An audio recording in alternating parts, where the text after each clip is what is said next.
So let's continue with our part 2, lesson 5, part 2, social and religious reform movement in modern India.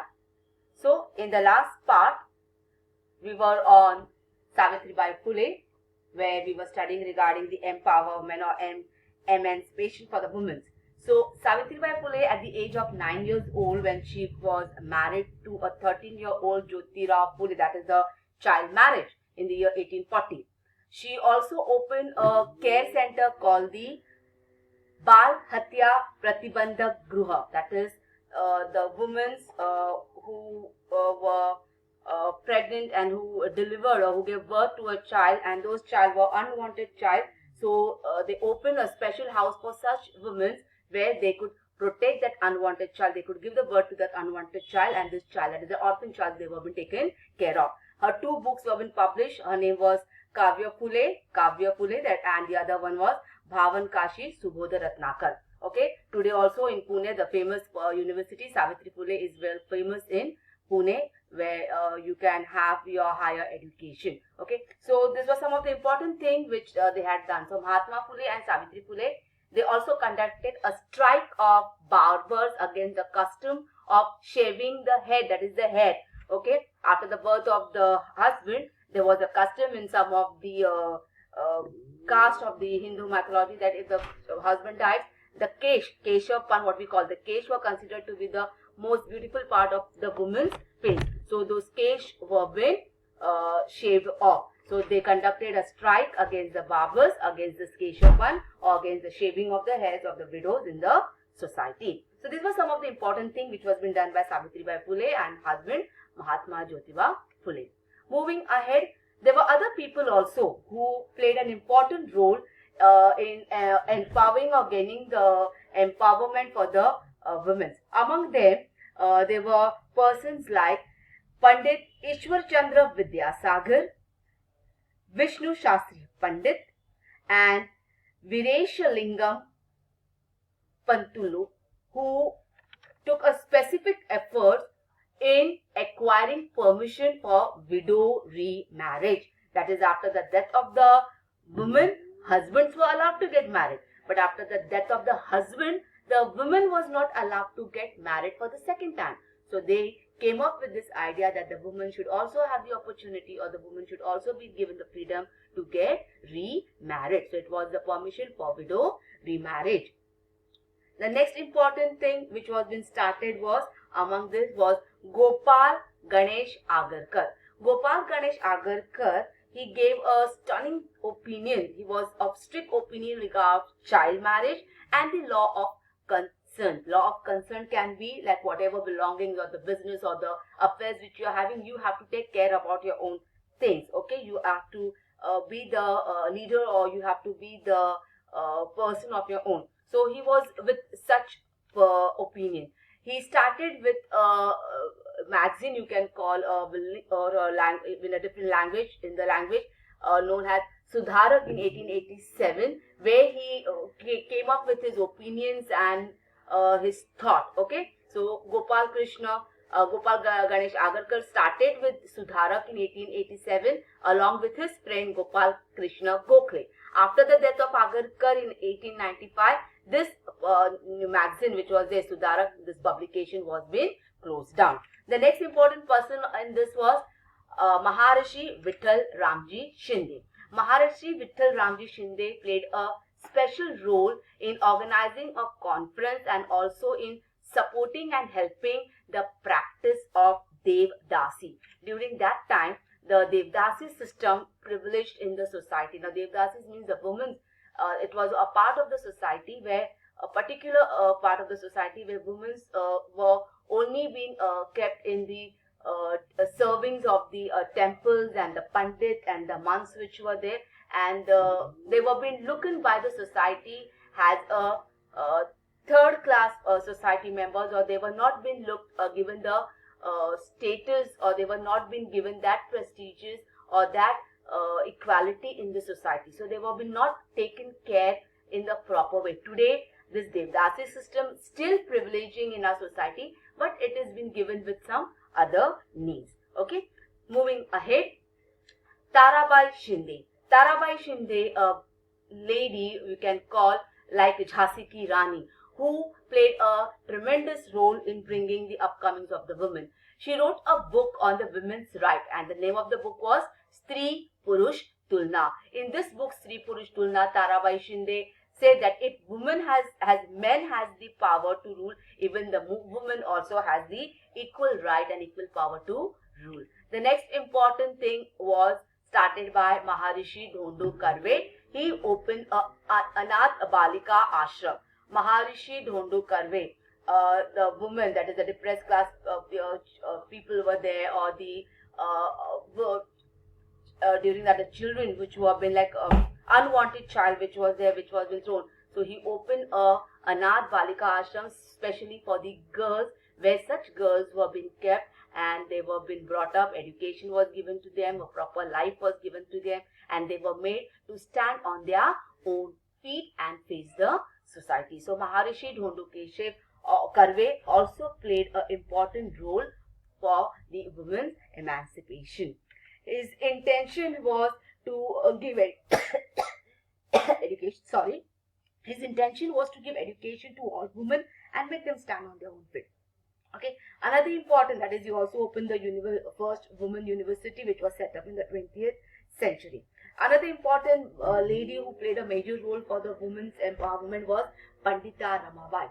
Pandita Ramabai contribution was towards women's education in the country. She started with the Arya Mahila Samaj in Pune, and she set up the Sharda Sadan, a school for widows, especially the widows. She started a school for widows in Bombay, as you can see the picture where Pandita Ramabai, she herself was a widow, and she used to guide the other widows, and she used to give them the knowledge, education. She used to preach about the gods, the good things about gods, and the good things about the society, and the evil and orthodox practices which were privileged in the society.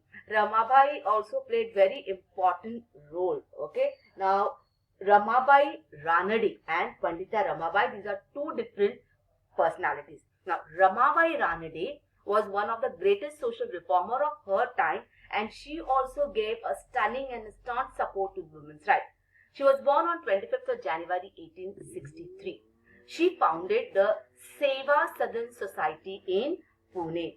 Okay, Pandita Ramabai founded Sharda Sadan and Ramabai Ranade founded Seva Sadan Society. Ramabai took an active part in the suffrage movement, that is, she herself was a victim of child marriage, but her husband, Justice Ranade, gave her the education, made her capable of standing on her feet. Just like Mahatma Jyotirao Phule helped Savitribai Phule, Justice Ranade helped Ramabai Ranade to stand on her own feet. She became well educated as a doctor, you can call, not the exact doctor, but she started taking care of the people who were suffering from all illness.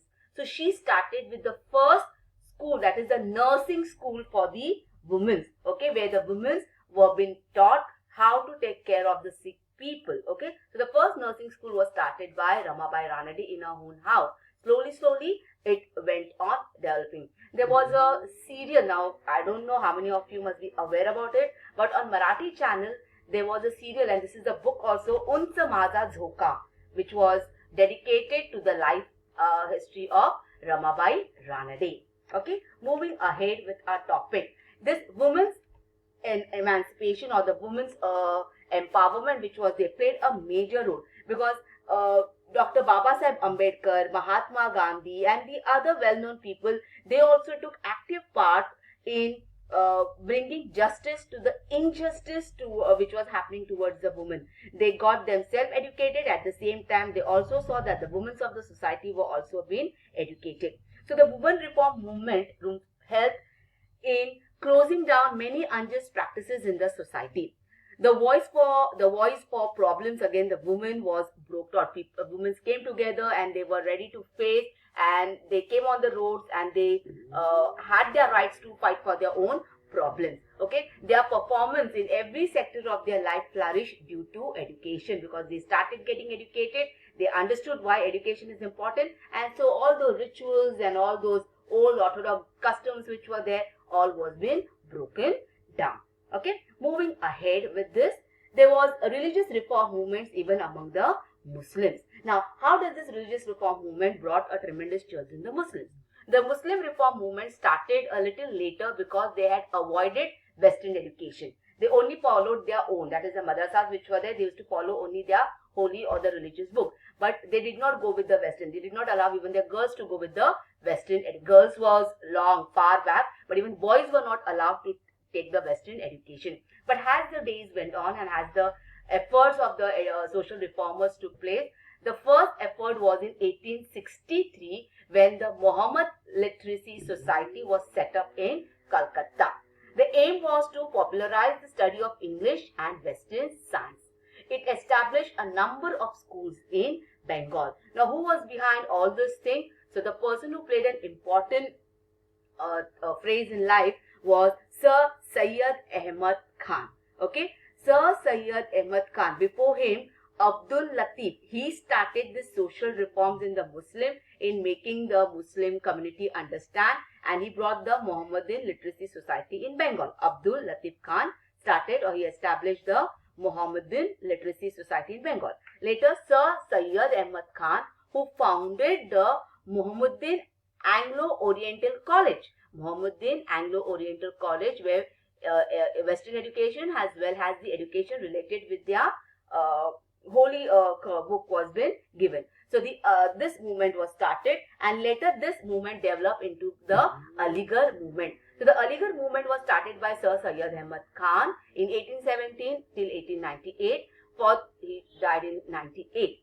Okay, born 1817, died 98. For the social and educational advancement of the Muslims in India. He fought against the medieval backwardness and advocated a rational approach towards the religion. In 1866, he started the Muhammadan Educational Conference as the General Forum for spreading liberal ideas among the Muslims. And in 1875, he founded a modern school at the Aligarh to promote English education among the Muslims. Okay, so this was the Aligarh. Now, there was movement in the Hindu society also. Now, this Hindu society movement was brought by the Bharat Ratna Mahanam person who won the Bharat Ratna, none other than Madan Mohan Malviya.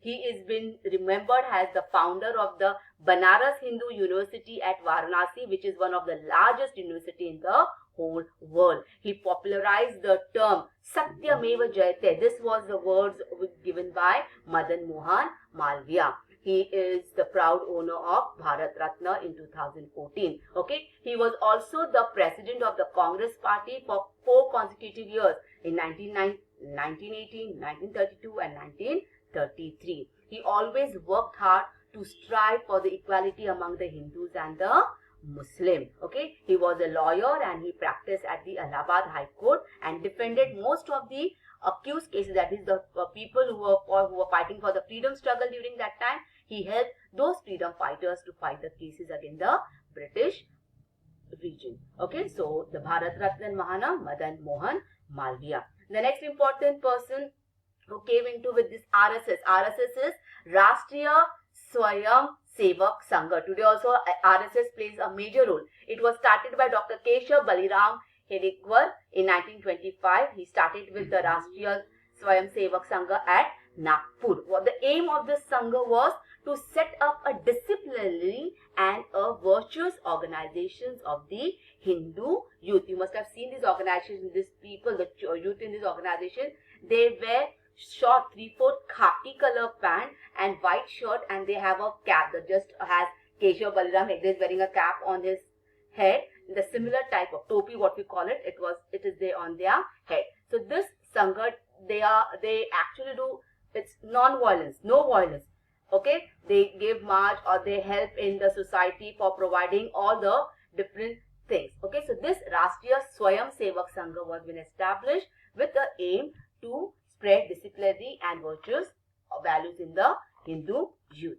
Okay, next was V.D. Savarkar. V.D. Savarkar, he built the Patita Pavan Mandir, the temple at Ratnagiri, which he kept open for all Hindus, even the Dalits, untouchables, and everyone were allowed to enter into this temple. There was no restriction for anyone to enter into this temple. Okay, so with this, we come to the end of our topic. So this, the history of modern India, the movement of Renaissance is very important, and this plays a very important part in the national play, which brought equality, social, religious, and everything.